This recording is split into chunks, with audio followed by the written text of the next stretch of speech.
Welcome. This public hearing is now open. It is 2 p.m. My name is Andrea Kleisik. I am the Assistant Director of the Niagara County Industrial Development Agency, and I will be the hearing officer to conduct this public hearing. Notice of this public hearing was published in the Niagara Gazette. We are here to hold this public hearing on MHT Holdings, Inc., Brookside Commons, and/or individuals or affiliates, subsidiaries, or entities formed or to be formed on its behalf. The transcript of this hearing will be reviewed and considered by the agency in determination of this project.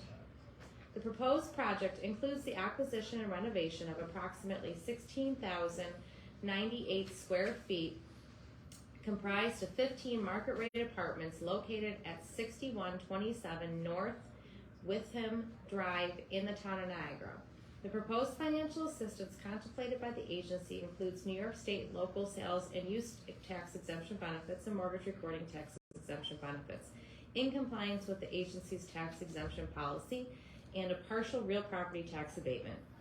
The project application and project summary are posted on the agency's website at niagaracountybusiness.com, and I have copies with me today.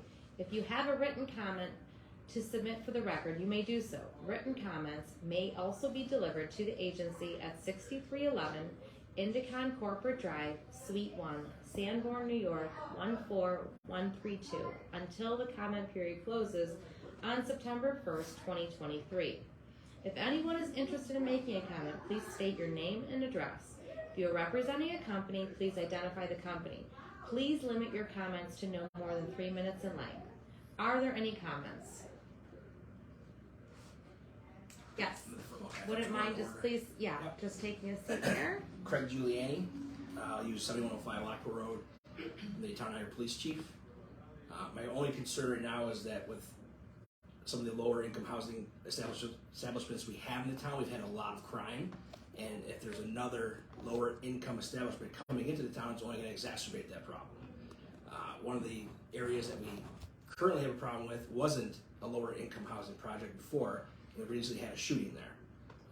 I'm concerned about that growing should we have to have another lower income housing come into the town. That's my biggest concern with everything. That's all I got. Thank you. You could just wait 1 second, please. No, please sit down. It's just that the orientation of the iPad, I have to fix it.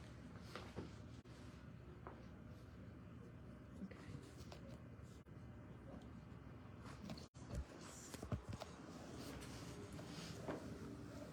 Is that okay?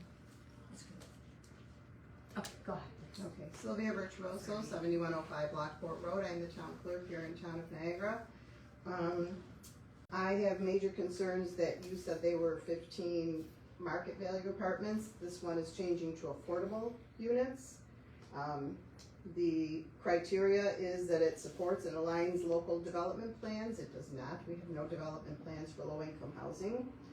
And according to the employment, I don't think it even qualifies for a pilot with, they're not creating more jobs, they're not doing anything in that point. And I know there's been very reputable businesses coming to the town, the county IDA, and have been refused because there are not enough jobs. So those are some of my concerns, but I echo exactly everything the police chief said. It is a major concern.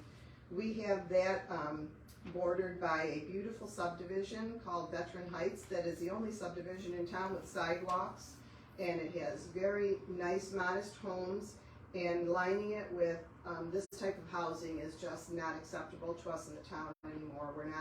We have plenty of it, we don't need any more, and I'm sorry, I don't agree with your project. Any other comments? My name's Ed Herman.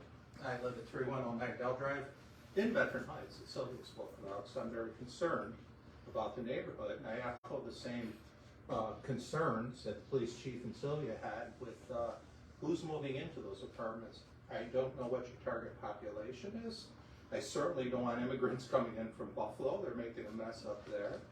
I don't want sex offenders that are being released from jail brought there. I worked at probation for many, many years. I worked at social services for many, many years.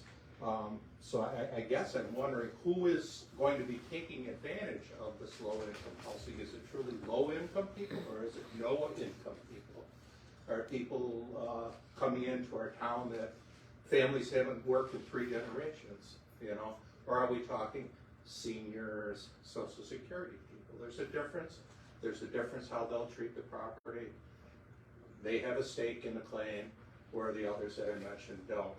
And you can fix up the properties, make them as beautiful as you want, but if these are the type of clientele that are coming in, they'll destroy it. They'll also have an impact on our neighborhood, and more importantly, our town. We don't want the town to erode to become something like we see in Niagara Falls, because we undersell ourselves and keep letting properties like this in. So I guess my question would be, who is your target population? We don't want leased housing section, you know, when I see subsidized, it reminds me of Section 8 housing, and that's where many of the problems the police chief talks about come to those areas, so. Okay, thank you. Sure.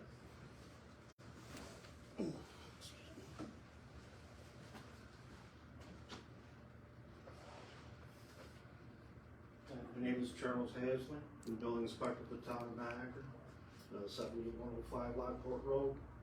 My concerns are a little bit different than the previous speakers. As a building inspector, I just want everybody in the applicant to know that any renovations to the building must meet New York State Building Code, to include receiving building permits issued by the town of Niagara. And as a zoning officer and planning chair, I would like it known that the population densities will be checked, and the occupancy has to be in line with previously approved site plan. And that's about it. Thank you. Thank you. Are there any other comments? I was waiting till last. My name is Lee Wallace. I'm the supervisor for the town of Niagara. 7105 Lockport Road, Niagara Falls, New York. That's my work address, and my home address is 5826 Grower. I will tell you that, I'm not going to repeat what everyone else said. In a general sense, this will be a gigantic hot button in our town. Maybe as big a hot button as Amazon was. The difference between the two projects, from my point of view, is that Amazon was supported by the town board because of and it was going to change our town drastically. But because of what we anticipate, and what we anticipated as a town would bring in, and what it would create, and how it would change us in a positive manner, we felt overrode the negative manner. I do not see that in this case. I really believe this will be a problem. I really have I'm not blaming anyone, but I really have an issue with the fact that we seem to always be the dumping ground. You know, where it's like, well, look at nobody, just put it there, or change it there, or whatever. There are a lot of people who don't know that this is going on, don't know about the public hearing today, and I really have a hard time believing that my town board would ever support something like this. I really think there would be gigantic opposition, and it would start right here in our town. Thank you. Thank you. Are there any other comments? Yes.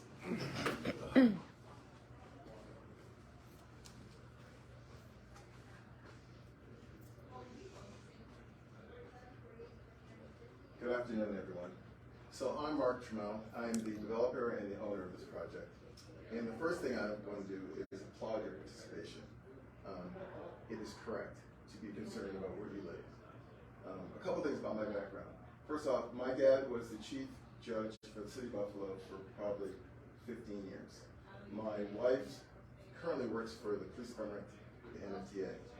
We very much believe in rules and regulations, and we're also very prideful of where we live and what we invest in.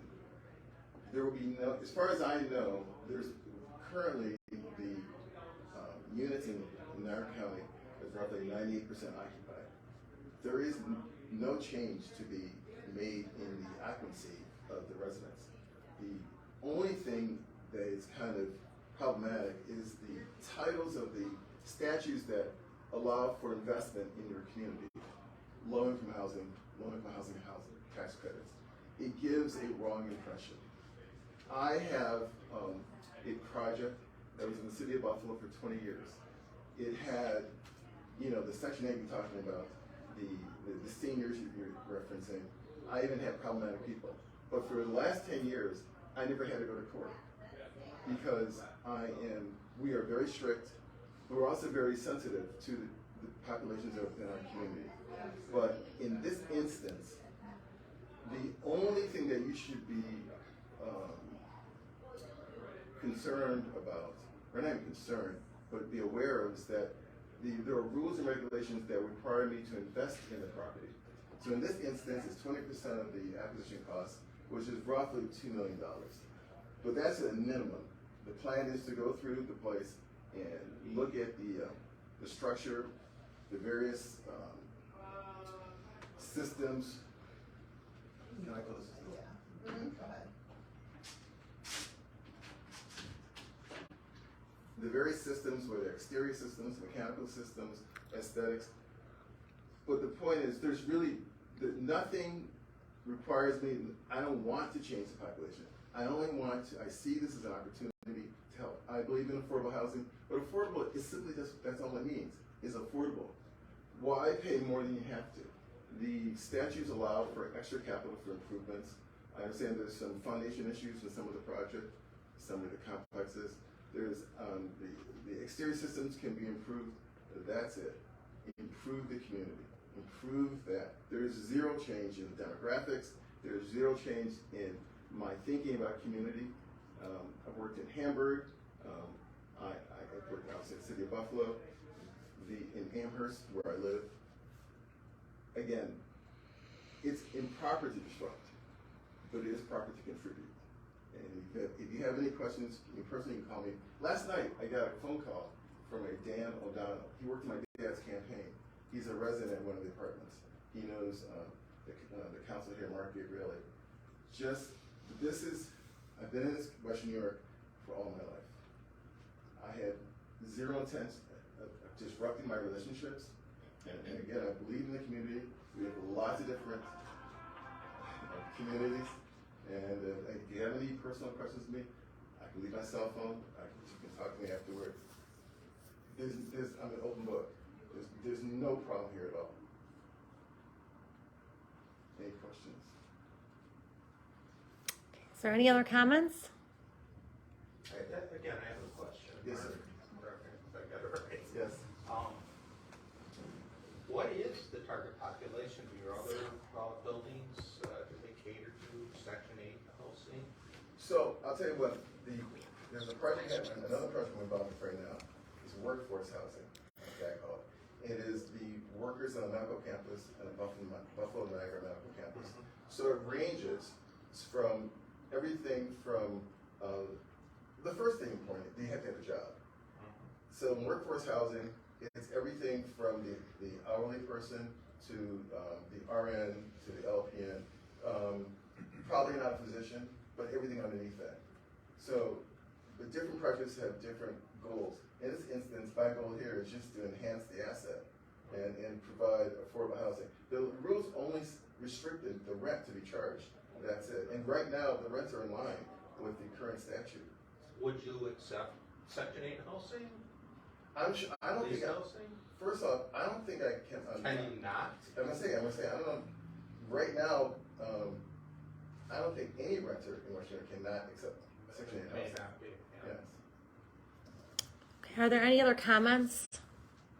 Are you also the same project, looking into Buffalo Avenue in the city of Niagara Falls? Yes. I remember the address here. Yeah. Okay. Yes. Thanks. Okay, So you're working also on the pilot agreement for the city, or? Yeah, yes, the application I made is a pilot agreement, in keeping with, there's other projects that have been passed by the board, and just following the process, and following the other projects that were approved, just following the same rules and regulations. If there's I just want to know if there's any other comments, any discussion that wants to take place. It could take place following the public hearing between yourselves. Is there any other comments? Okay. I think you need to wait. Yes, please. All right. I'm very impatient, I'm sorry. All right. No, that's all right. That's all right. So now that completes our comment period, we will adjourn this public hearing. It is 2:15, and if you have any follow-up comments, you're welcome to submit them again to the agency at 6311 Indicon Corporate Drive, Suite 1. Thank you.